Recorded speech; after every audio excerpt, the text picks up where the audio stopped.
Hello, everyone. It's Michael, and I'm going to be doing your session today. And we're going to be talking about Smart Suite Library Admin. Okay. So if you've got any questions, you've got anything you want to ask me, please make sure that you put it onto the right hand side. Okay, there's a chat button there, and you can put it in there, and we're more than happy to answer it for you. Now, while we are starting, you need to make sure that you have an administrator logged in.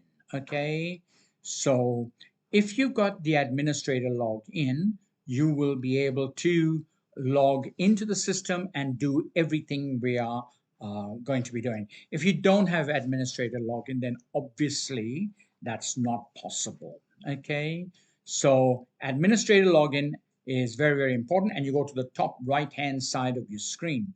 So if you're looking at the top right hand side of your screen, okay, up here, see where it says sign out? That's because I'm already signed in. How will you know you've got the administrator login? Well, that's really, really easy because all you do is click on the menu button and you'll see you've got all the menu items. So what you're looking for cataloging, circulation, stock take, smart classrooms, reports, patron. Okay, and as you click on each one of these, they have other options on there as well. Okay, but you don't need to worry about that. To check if you've got administrator login, you're actually just looking at how much functionality you've got over here. Now, the first thing we're going to deal with today is making sure that patrons can access the system. Okay, so it's very, very important to make sure that patrons can access the system and what kind of access will they have.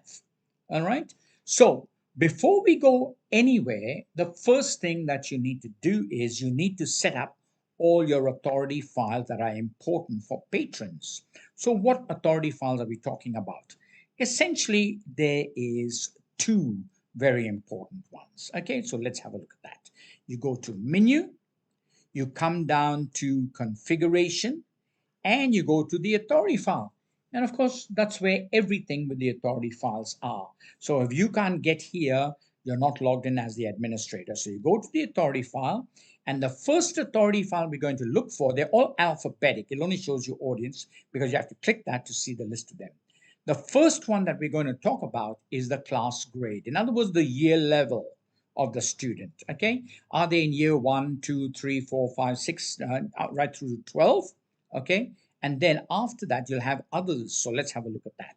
So there they go. There's all my year levels. Okay, and then if you keep scrolling, you'll see stuff like administrators. You'll see stuff like library staff. You'll see stuff like normal staff. Okay, so you need to have them. Quite frankly, I don't like classification of just staff. You might have staff, you might have temporary staff, and you might have uh, non-payroll staff as an example, because it could be parents that are helping you. So they all need to be grouped.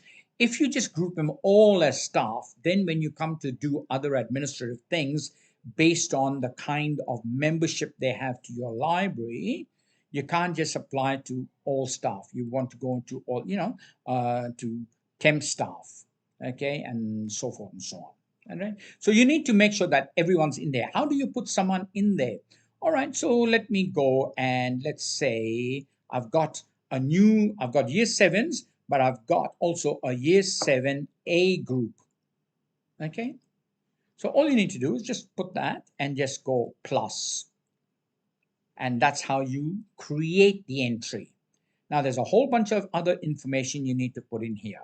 So the first thing is the security level. What is that? That's very, very important.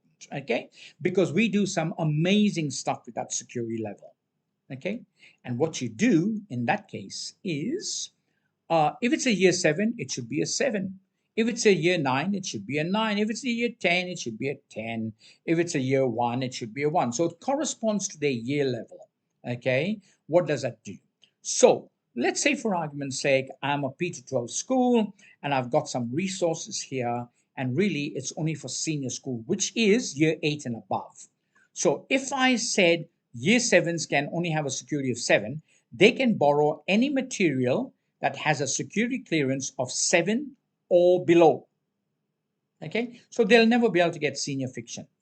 They'll never be able to get laptops if the laptops are security clearance of 11, because they're for year 11s and above. Okay, so that's what that is for, is what they can borrow. Okay, and not only that, but when they log in, if security for OPAC is turned on, so year 7 will not see material available for year 8 and above. They just won't see it. What's the point of showing it to them if they can't borrow it? Okay, so that's what it's for. Okay, if you add content, multimedia, digital content from TV4Education exam as an example, and it's a PG rated, and you say no, you got to be year 8 and above to watch PG, so then automatically year 7s won't be able to see that. There are ways around everything, but by default, that's what the security level is for. The next thing is when you want the books back into the library. Okay, so I want them all back on the 20th of December. That's it. And of course, next year, you'll change that to 20th of December 22, and so forth and so on. So that's just when you want all the books back. Okay, so someone came to borrow a book on the 19th and it's a 14-day book, it'll cut it short to the 20th, because that's what the final borrowing date is. The expiry date, my recommendation is try and figure out when you think you might retire, add 40 years to it, and then make that the expiry date. So if I was you, I would come in here and say that is 2060. That's it. Doesn't matter what the date is. The system requires it. Okay, you don't do anything. Where it comes into its own is if this was a year 12. If it was a year 12, then, and you know year 12 don't come back after the 15th of July, so you'll say they expire on the 14th of July. And all that does is stop them from borrowing books, because what will happen is it'll flash an error message when you call Jonathan Smith up. It'll say, Jonathan Smith is year 12, don't give him any books because he's expired. That's what it's for. Okay. Next one is the loan limit. How many books they can borrow? They can borrow 5 books. How long can they borrow it for? They can borrow it for 14 days. Now, how many times can they renew a book? They can only renew it once. After that, they have to come back and see you. If they click renew, how long can they renew it for? Well, we're going to say 7 days. All right. How many books can they reserve? So 0 says they can't reserve. I can say, no, they can reserve 5 books. When it hits the 6th book, then it's going to turn on and say, no, you've exceeded your reservations. You need to remove some. So that's what that's for. Can they borrow multiple copies of the same book? Make sure it's always off. The only people that will get that is the teachers. They can have multiple copies. Okay, so that's what the screen should look like. Multiple copies not ticked, patron override not ticked. Okay, and then once you've done that, you click on save, and that's saved. Now you exit out. Now let me go into a library person. So library staff, let's have a look at them. So library staff, they can borrow on their security code 99. So in other words, they can have access to anything. Their final borrowing date, well, you know what? Just take in there and say, look, they can borrow till 2040. Okay. Their expiry date, again, choose that and say, well, they can expire in 2060. Okay. How many books can library staff borrow? They can borrow 100 books. Oops, 100. How long they can borrow for is 365 days. If they renew it, yep, they can renew for 365 days. How many times can they renew? They can renew 999 times. There's no limit. And if they renew it, how long will the renewal be? 365 days. Reserve. How many books can they reserve? 5. That's how many books they can reserve. Can they have multiple copies? So if it was a teacher, yep, of course they can, because they might be taking books to a classroom. Multiple copies. Patron override. This becomes important. If I tick that, if they happen to pick up an overnight loan book that says the book is overnight, or they pick up a book that's fiction, which is 14 days, it says no, the patron overrides it. So it says give it to them for 365 days instead of the overnight 1 day. That's what that is all about. Okay, And then all you do is you just go save, and that's done. Those are all the parameters. So you need to do that for each and every year level. You only set it once, and then you never have to do it again. Now that you've set it, okay, what's the other authority entry that you need to do? Because I said there's two. If you're running TV for education, you should do this. Come into the class grade and then go all the way down to default video security or video default security. Click on that. And basically, you say, if it's a G-rated video, anyone can watch it. If it's an M-rated video, you have to be year 10 and above. If it's MA, then it has to be a teacher only. If it's a PG, you have to be year 6 only. Okay, and if it's R-rated, 999, only administrators can.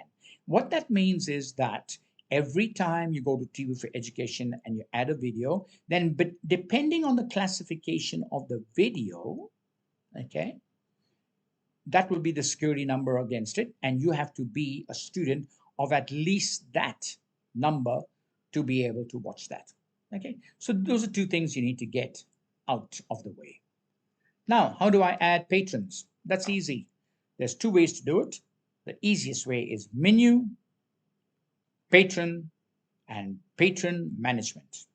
Okay, when you go in, it'll always bring up your record. And if you want to add a new person or you want to find someone, just go find and find Mike. And all the Mikes will come up and you go, oh, it's Mike Smith. So you click on Mike Smith and that's Mike Smith's record. And you can change anything you like in there and just go save. That's all you do. Okay? Not very difficult. I would encourage you to please, please, please make sure that when you put patrons on, you might want to upload their photographs. We have a bulk way of uploading, but if it's already on the system and you want to upload someone, just go upload, go to your iPad, take his photograph or phone, okay, then bring up the system and go to wherever that happened to be and just double click on it and click on the video and then just go photo, go open, and that will appear up here. And that's all there is to it. Okay? So that's what you need to do as far. If you want to add a new person, just go new and fill in those blanks. That's all you need. Okay? Now, if you want us to automate overdue notices going out to them automatically, then you might want to consider going to parent, put in the parent's name, and put in the parent's email address. That's first parent. Second parent, you want to go into the second parent, alternate parent's name, and put in the alternate parent's email. Then what we can do is, when the books are, if it's 30 days overdue, send your parent one. If it's 60 days overdue, send your parent one. If it's 90 days overdue, send it to parent one and parent two. We can do all those things for you automatically, but it cannot be done unless you put that information in when you're adding a brand new patron to the system. But if you want to just suck it in from another system, like the admin system, and my recommendation, if you're going to do that, get their admin number, get their first name, their second name, get their email address if they have one, okay, and then get their class grade and their homeroom. That's it. That's all you need to do. If you want to send automatic overdues, get the parent's name and the parent's email address and suck that in at the same time, okay? And if you want to do an import, menu, patron, and smart patron import, and it's very smart. So watch the tutorial. If you want more information, talk to us. If you need to contact us at all, anytime about anything, even one-on-one training sessions, really, really easy.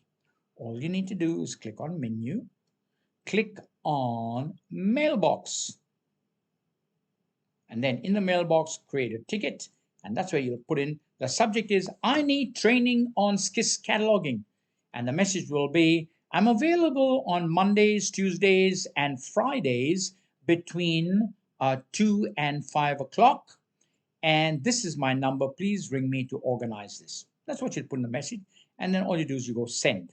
We'll get that, we'll ring you, and we'll organize everything for you. Really simple, very easy, and it will be our pleasure to be able to help you in that. That's all I wanted to cover today, okay? and it's about how to make sure that you can set up patrons, change patrons, add patrons, and do whatever needs to be done to get them all on board for you. It's Michael, and I'm going to be signing off on the system. And if you've got any questions, which I've noticed that we haven't had any during this session, please make sure that you put it up on the right hand side, and we're more than happy to address that for you.